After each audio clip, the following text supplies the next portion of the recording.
Alberta Pilliod of the life she once knew, the life she now grieves. On hearing the doctor's report that she had non-Hodgkin's lymphoma, the retired school teacher couldn't imagine repeating the same nightmare her husband, Alberta Pilliod, lived 4 years prior. She pictured him losing his hair, growing pale while imprisoned indoors, spending days sick from chemotherapy, and wasting away to a frail, unrecognizable man.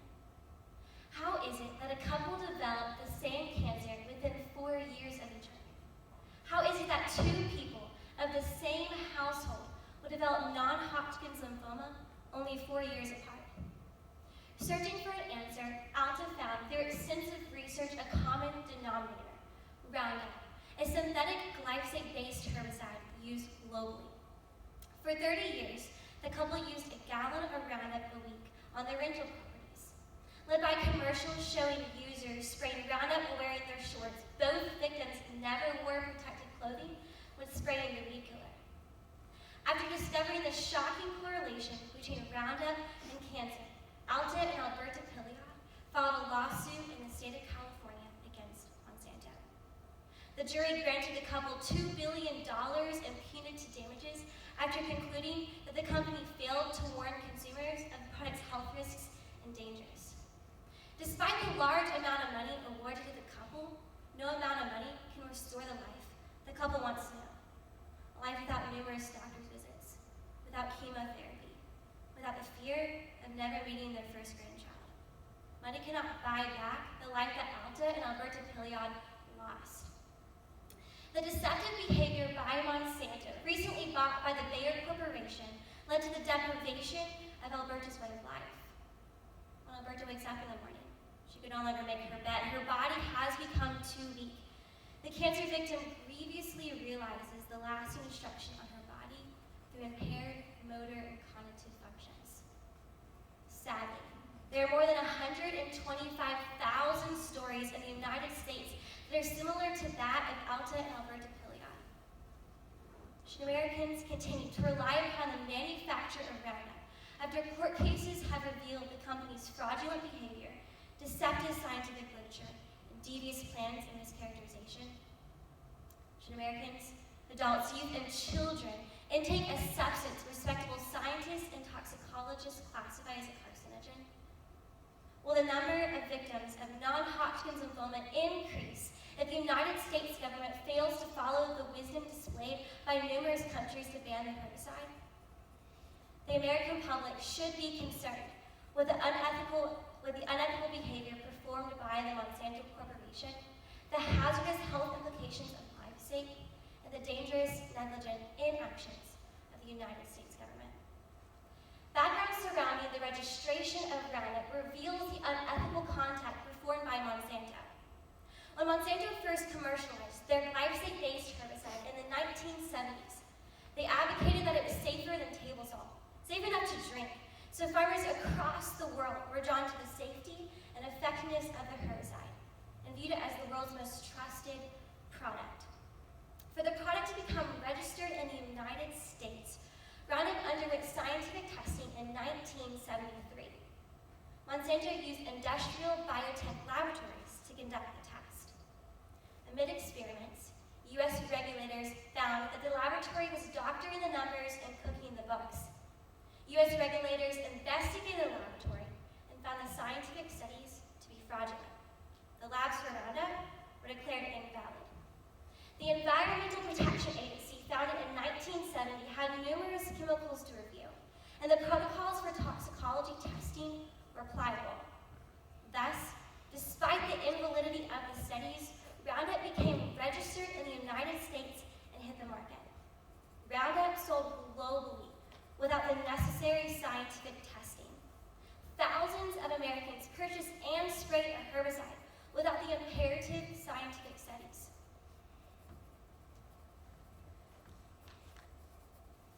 Roundup had already been on the market for around 6 years, when in the 1980s, the Environmental Protection Agency, the EPA, decided to review glyphosate for further testing. One report, titled A Chronic Study of Glyphosate in Mice, took place from 1980 to 1982. The mice exposed to glyphosate developed tumors, while others did not. From these scientific studies, the EPA classified glyphosate as a group C chemical, a possible human carcinogen. Furious at the EPA's claim, Monsanto worked hard to reverse the EPA's conclusion. In 1991, Monsanto finally exerted enough influence that the EPA reversed their original claim about glyphosate and recategorized it as a group E chemical, a chemical showing evidence of non-carcinogenicity. However, in that same year, further scientific studies released showed its carcinogenic characteristics. One study, titled A Chronic Study of Glyphosate in Feed to Rats, found an increase in pancreatic tumors. The EPA toxicology branch, after completing the study, quote, recommended that the carcinogenic potential of glyphosate be addressed by the peer review committee, end quote. Yet, the EPA and Monsanto never addressed the study. Sadly, our governmental agencies designed to protect the health of American citizens pushed aside a study revealing the cancer-causing potential of glyphosate and continued with the assumption that glyphosate is safe. 2 members of the EPA refused to sign the report. They believed the evidence only points to glyphosate as a carcinogen. In the late 1990s, the Attorney General of New York, Dennis Vacan, began to question the broad advertising claims made by Monsanto about Roundup. The company advertised the product as entirely safe for the pets, the user, and the environment. In an interview, Vacan stated, quote, frankly, they were prohibited under federal law for making claims like that. Ultimately, it was the fact that their advertising was so adverse to the regulations they were required to follow under federal law that really was what formed the basis of our claims. They were falsely advertising because they knew, by virtue of their filings and registrations with the EPA, they knew what the properties of Roundup were. They knew the dangers of Roundup. But yet, they were trying to sell to consumers in New York and other states a different story, end quote. Monsanto agreed to stop advertising Roundup in New York, but chose to continue misleading Americans in other states. Evidence proving Monsanto knew the dangers of Roundup were found in the Monsanto papers. Internal emails, ghostwritings, and documentation of Monsanto's hidden secrets about Roundup. Monsanto was forced to reveal these documents during the litigation process. One internal email sent between Monsanto employees was sent in 2003 by Monsanto's lead toxicologist, Donna Farmer. She wrote, quote, you cannot say that Roundup is not a carcinogen. We have not done the necessary testing on the formulation to make that statement, end quote. Monsanto's lead toxicologist believed the necessary testing on Roundup had not been done. Yet, Monsanto commercialized their product as entirely safe without knowing if it was a carcinogen. In 2014, the International Agency for Research on Cancer, IARC, decided to complete their own testing on glyphosate. Donna Farmer, Monsanto's lead toxicologist, upon finding out that IARC was conducting research on glyphosate, wrote, quote, what we have long been concerned about has happened. Glyphosate is on for IARC review, end quote. Why did it concern Monsanto that IARC was simply completing a fair assessment on glyphosate? To combat the possible conclusion glyphosate is carcinogenic, Monsanto launched a PR campaign discrediting the review before the study was complete. After looking at hundreds of studies, IARC categorized glyphosate as a group 2A chemical, a probable human carcinogen. Monsanto was furious. In order to protect the company and the product from IARC's findings, Monsanto's executive, William Hayden, asked his staff to ghostwrite a scientific study in a magazine article.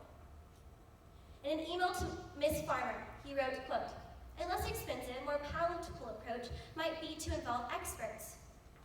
An option would be to have their names on the publication, but we would keep the cost down by us doing the writing, and they would just sign and edit their names, so to speak, end quote. The scientific studies published was never a real study. Ghostwritings revealed the deceptive behavior by Monsanto. Lawyer Brent Weisner, who has handled many lawsuits against Monsanto, explained, quote, If you go down the history of the sort of really bad chemical pesticides in U.S. society, even world society, every single one of them has its origins in Monsanto. For the last 150 years, whether it be DDT, PCBs, or Agent Orange, Monsanto has been behind all of those. Monsanto has effectively made a business in poisoning people and getting away with it. DDT first emerged in the 1940s to combat insect-borne human diseases.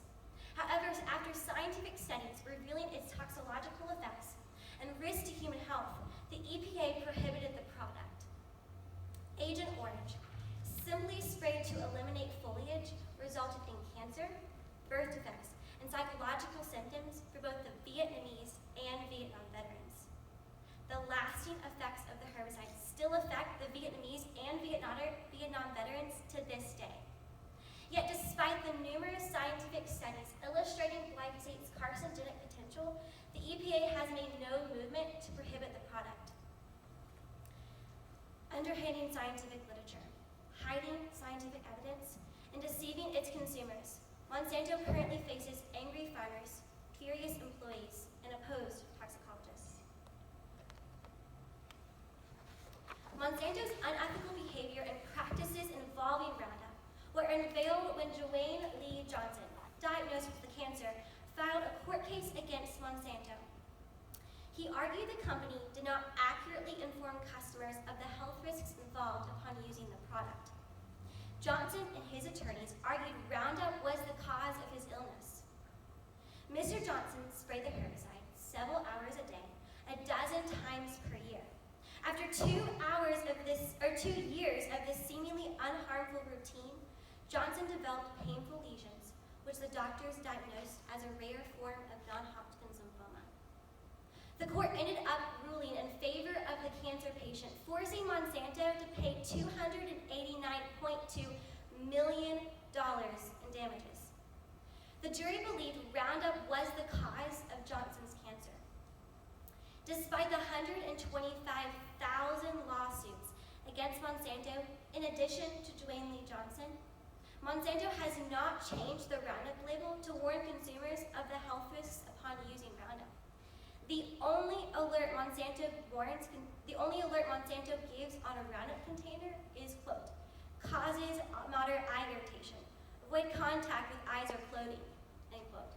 What about the countless studies revealing the strong correlation to cancer? What about the thousands of court case decisions affirming that Monsanto wrongfully informed consumers of the health risks? Yet, Monsanto has made no change.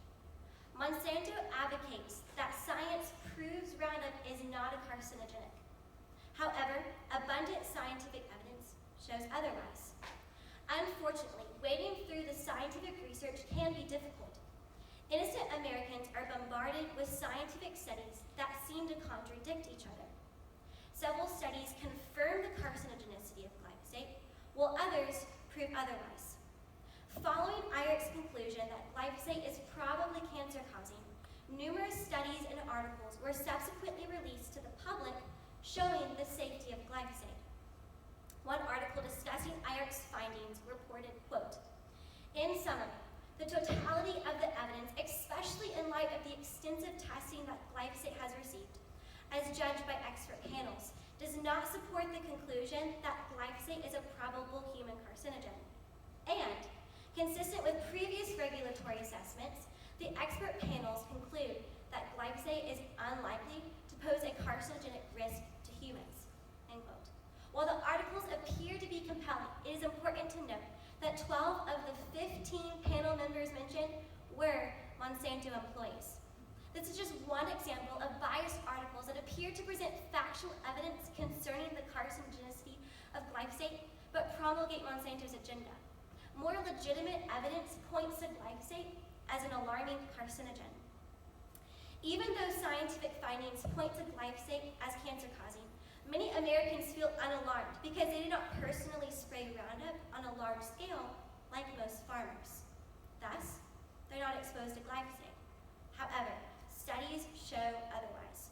Americans are exposed to glyphosate daily. The United States Geological Survey completed a study of 154 water samples in 9 Midwestern states in 2002. Glyphosate was detected in a staggering 36% of the samples. Scientists also discovered aminomethanol phosphonic acid, glyphosate's degradation product, in an overwhelming 69% of the samples. The measured concentration of glyphosate, 8.7 micrograms per liter, was lower than the maximum contaminant level established by the Environmental Protection Agency, which is 700 micrograms per liter. However, this is the maximum contaminant level set by the government agency that believes glyphosate is safe. The European Union Drinking Water Directive sets their maximum contaminant level at 0.1 micrograms per liter and does not allow the total amount of pesticides detected to exceed 0.5 micrograms per liter. The detected amount of glyphosate in the study completed by the United States Geological Survey is 87 times the authorized concentration levels of glyphosate in the European Union.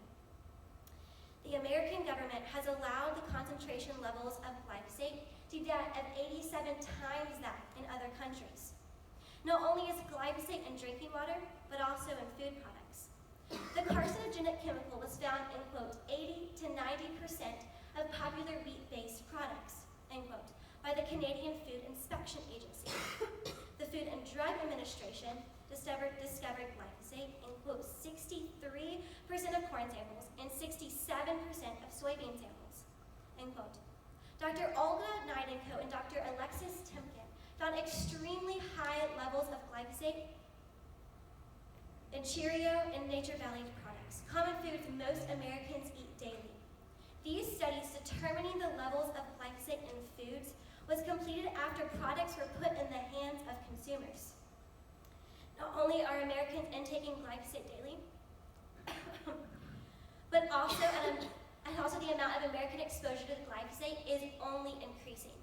A recent study illustrates this alarming effect. Dr. Paul J. Mills, Dr. Isabella Kenia Corwell, and Dr. John Fagan from the University of California completed a study on human exposure to glyphosate in America and published the study in the Journal of the American Medical Association. The study, beginning in 1993, consisted of 1,000 adults older than 50 years old. The researchers from 1993 to 2016 collected urine samples periodically. The mean levels of glyphosate detected in the samples from the participants increased by 500% in 23 years. Glyphosate, a deemed carcinogenic chemical by many toxicologists, is detected in humans worldwide at an increasing rate. If glyphosate is being detected in Americans at an alarming rate, why are not more people suffering from non-Hodgkin's lymphoma? Many are. Dr. Brian Chu, a professor at the University of Chicago, published an article discussing the rise of non-Hodgkin's lymphoma patients. He wrote, quote, "The incidence of non-Hodgkin's lymphoma has increased approximately 80% since the 1970s and is now the 5th most common cancer in the United States," end quote. Roundup first emerged in the 1970s.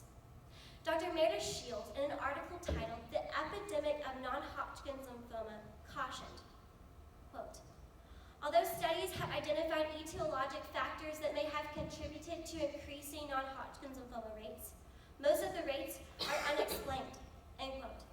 Some toxicologists attribute the unexplained increase of non-Hodgkin's lymphoma rates to be from constant exposure to glyphosate. Many toxicologists and scientists have detected a correlation between the rise in Roundup sprayed globally and the rise of non-Hodgkin's lymphoma patients. As the public has become more aware of the scientific studies pointing to glyphosate as unsafe, many countries have begun to restrict the product. In December of 2020, President Emmanuel Macron of France publicized financial aid for farmers who stopped using the product. Shortly after, Germany announced its plans to phase out the weed killer by 2023.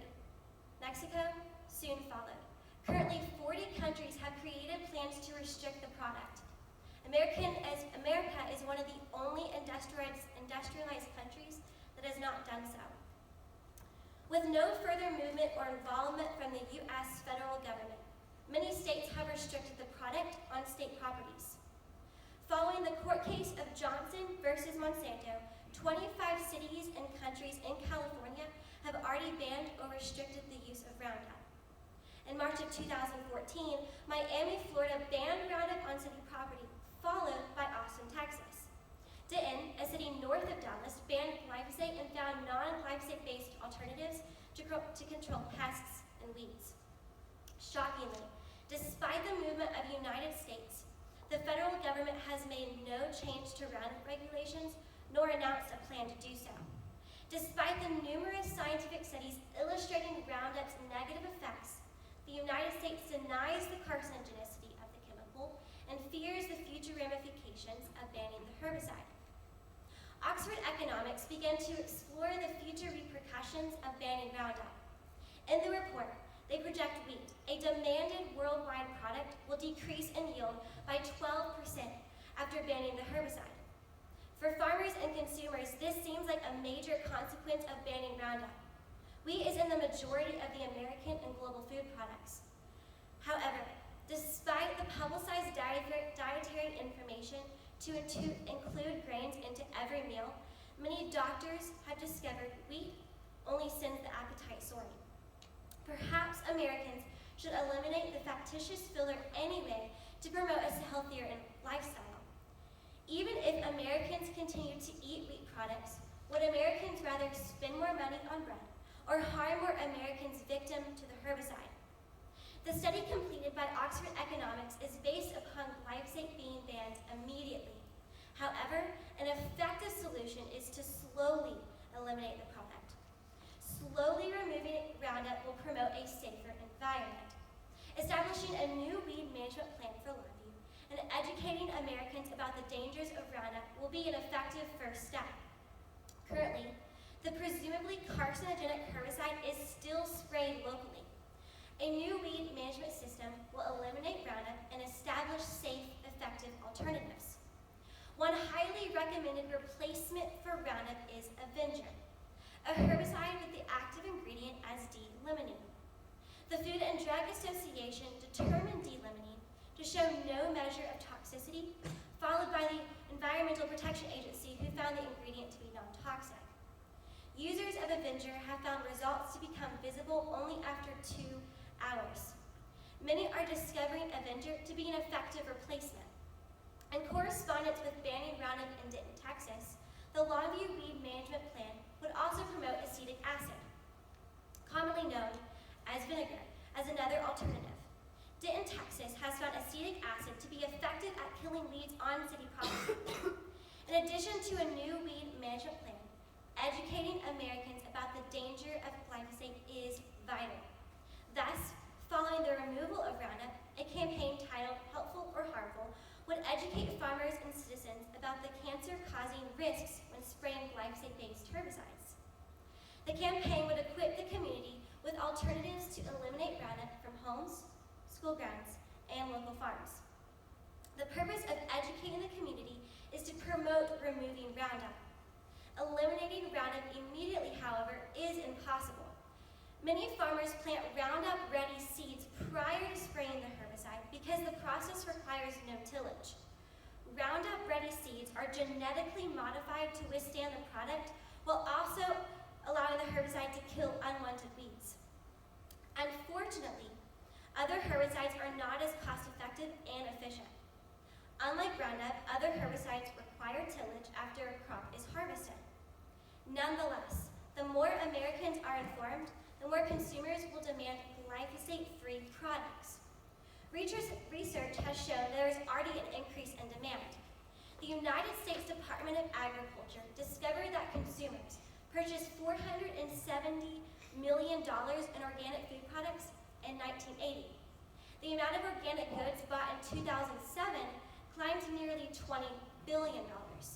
The demand has only increased. In 2019, the U.S. organic food sales hit $50.1 billion. A higher demand within the public will push more agencies to promote funding to research non-toxic alternatives. Educating the public is an economically viable solution to eliminating Roundup. The more Americans are aware of the health risks surrounding glyphosate, the greater demand for food products sprayed without the herbicide. The unethical conduct by the Monsanto Corporation, the dangerous health risks involving glyphosate, and the permissive behavior of the United States invokes anger within American citizens. Globally, thousands have become aware of the cancer-causing potential of Roundup. The mischaracterized scientific literature has displayed Monsanto's deceit towards its consumers. The revelation about glyphosate not only affects those spraying the herbicide daily, but every American citizen. As Christians, this should alarm us. We should be concerned about the chemicals we put inside our body. For quote, "Do you not know that God's temple and that God's spirit dwells in you? If anyone destroys God's temple, God will destroy him. For God's temple is holy, and you are that temple." End quote. Will we risk filling our bodies or temples with a chemical understood by many toxicologists to be a carcinogen? As Christians, we should be intentional about the chemicals we consume. Aristotle commented on this idea, quote, "Excellence is never an accident. It is always the result of high intention, sincere effort, and intelligent execution. It is the wise choice of many alternatives. Choice, not chance, determines your destiny." End quote. Ridding the world of Roundup will require high intention, sincere effort, and intelligent execution. Switching to alternative herbicides is a choice. It won't happen by chance. Excellence involves the intentional effort by people who are willing to spend the time and energy to work for the better future for succeeding generations. Will we be such generation? Thank you.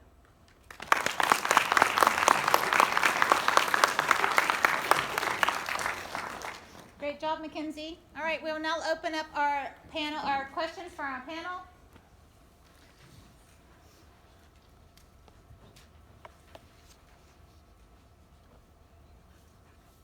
First of all, great job. So, do you think the human body will eventually adapt to some degree to this poison because they are so prevalent in our society, or will it take us completely wiping them out to feel confident that we are safe? That's a important question. Honestly, I haven't thought about that. I think, though, I don't want to risk us adapting to it by us not removing the herbicide and risk us becoming still, or non-Hodgkin's lymphoma still developing. And so I would say potentially yes, but at this point, no. At this point, there's no studies revealing that it would, or there's no studies revealing that we are adapting to the carcinogenic potential of glyphosate. Good question. Why did you choose this topic? Like, do you have a specific, personal connection to this topic, or did you just? Yes. So during quarantine, I actually discovered a documentary on Amazon Prime. It's free, you can watch it. It's called The Monsanto Papers, which it talks about the deceit Monsanto has displayed to consumers. I became fascinated about the topic and then began researching more and thought it would be an awesome topic to just kind of research more, and became fascinated and alarmed by how much Monsanto has hid from consumers. You did great. So you mentioned acidic acid. So I was just wondering, if that could possibly work on a large scale, for farms. Yes, unfortunately, no. So the problem with Roundup right now is that it's sprayed with Roundup Ready seeds. So these seeds are genetically modified to withstand Roundup. So acetic acid is going to kill most things that it comes into contact with, which that's how most herbicides are. That whatever it comes into contact, same with Roundup, whatever it comes into contact with, it will most likely kill. So acetic acid is not an effective solution for farmers to use, which creates the dilemma of why there's no alternative herbicide right now and why we can't ban it immediately. But it is effective on city property. Oh, very good job, by the way. I'm going to start drinking bottled water from now on. No more sandwiches. But aside from that, so you said a lot of countries in Europe and stuff had banned this product. Yes. So what are they using? I don't know exactly all that. I tried researching it because it's important I'm not exactly sure the specific herbicides they're using. I just know currently they're not using any glyphosate-based herbicides. But I do know Denton, Texas there's another herbicide produced it's called, I can't remember the exact name of it, but there's another herbicide that Austin, Texas is using currently too, as well as Denton, Texas. That's not Roundup, but I'm not sure about other countries what they're using, unfortunately. I have two questions. Yes. So to piggyback on Artie's question, so what are the cancer rates in the EU since they have 0.5% of a carcinogenic level in their water and we have 8.7 is our maximum? Unfortunately, I'm not sure at the moment. I didn't come across that in my research, and I didn't research that as much. So you really can't make that one little piece of your argument. You really can't make a correlation to say the EU has such a 7% lower carcinogenic rate allowed in Yes, the water. We have this, so therefore our cases of non-Hodgkin's lymphoma are higher because of that. Oh no, ma'am, that wasn't the point I was trying to make. I was just trying to show that the EPA, the amount of glyphosate in our water is so much more than the Environmental Protection Agency. That we're allowing more in our water than the European. Sure, and we're allowing in some of our food clearly if the FDA Yes, has ma'am. approved that. So my question is, so my father-in-law was a cotton farmer. Yes, ma'am. My husband sprayed Roundup when he was a child on the farm. We have a commercial size gallon of Roundup in my garage right now. My husband used it on Saturday in my yard. So he's grown up around Roundup. My father-in-law is grown up around Roundup. For the farmer, it is an extra cost to get one of these organic or other kinds of things, and they're not as effective when they can spray it.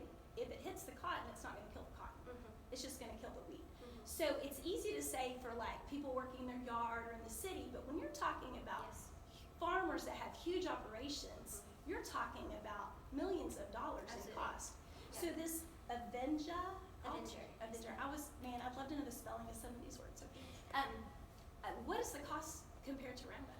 Yeah, so unfortunately, and that's one thing that can't be solved immediately. Like, we cannot ban Roundup immediately because of the commercial crops being developed.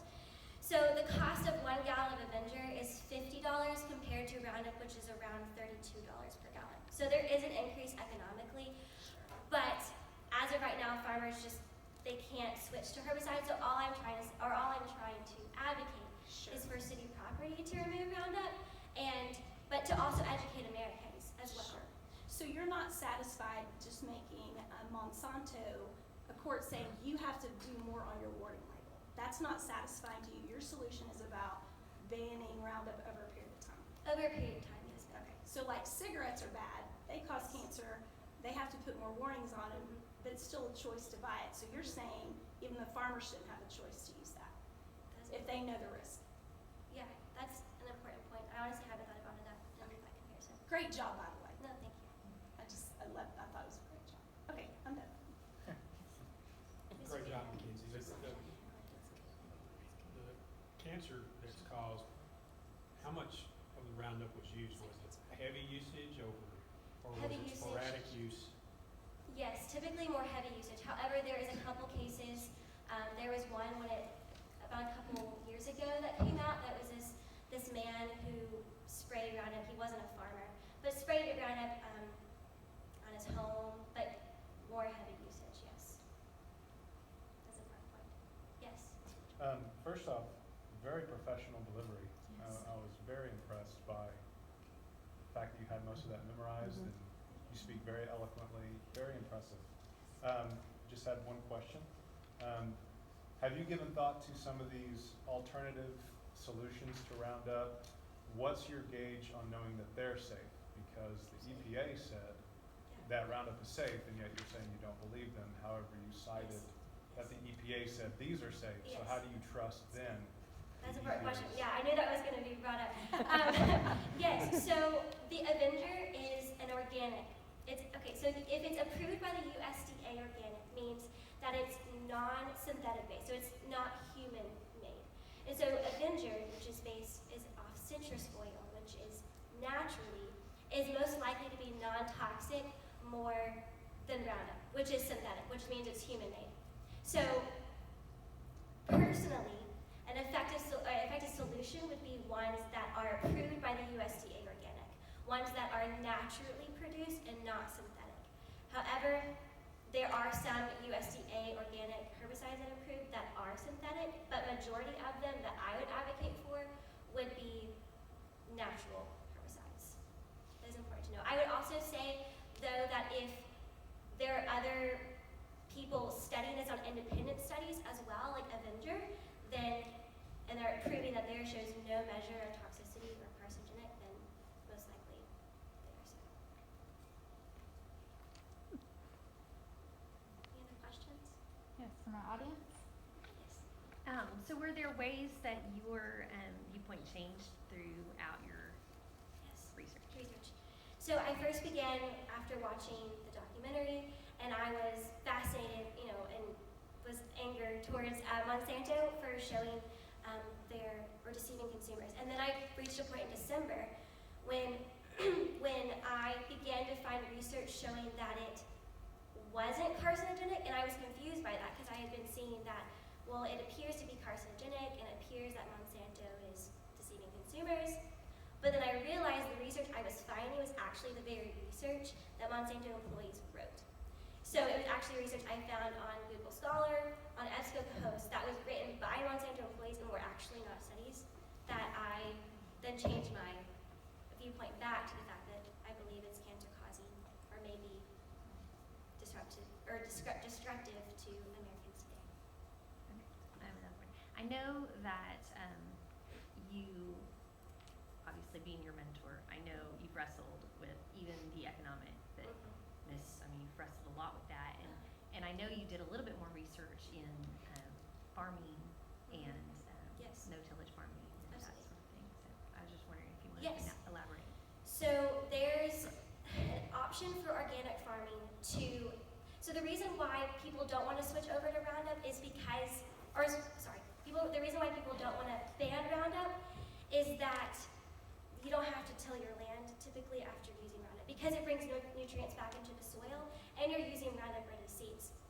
So that's why people are hesitant to move to non-glyphosate based herbicides or not Roundup. But there's a way that organic farming has progressively discovered cover crops, which you simply plant a cover crop such as mustard, rye, or buckwheat, and during the season of not planting cash crop, you plant this cover crop and then you mow over it and it creates a mulch, restoring the nutrients to the soil, and you don't have to till your land. So some farmers are finding that as an effective solution. However, I didn't mention that because there's not a lot of research surrounding it at the moment. Yes.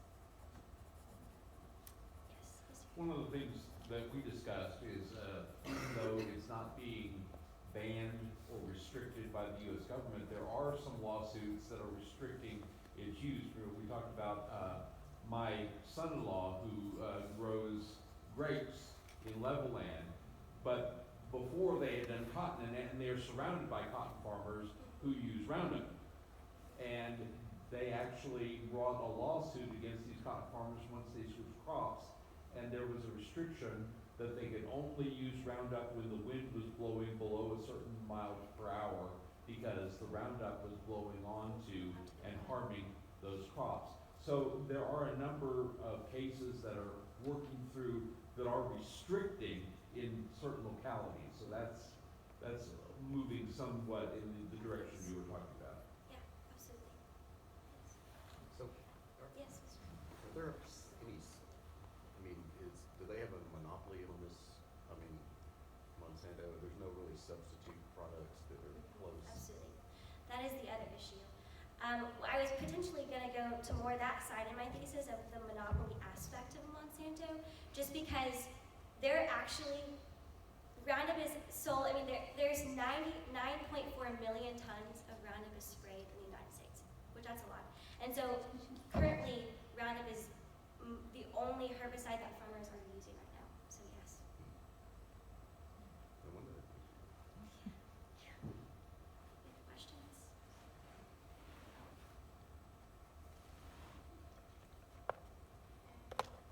All right, Mackenzie, you are done.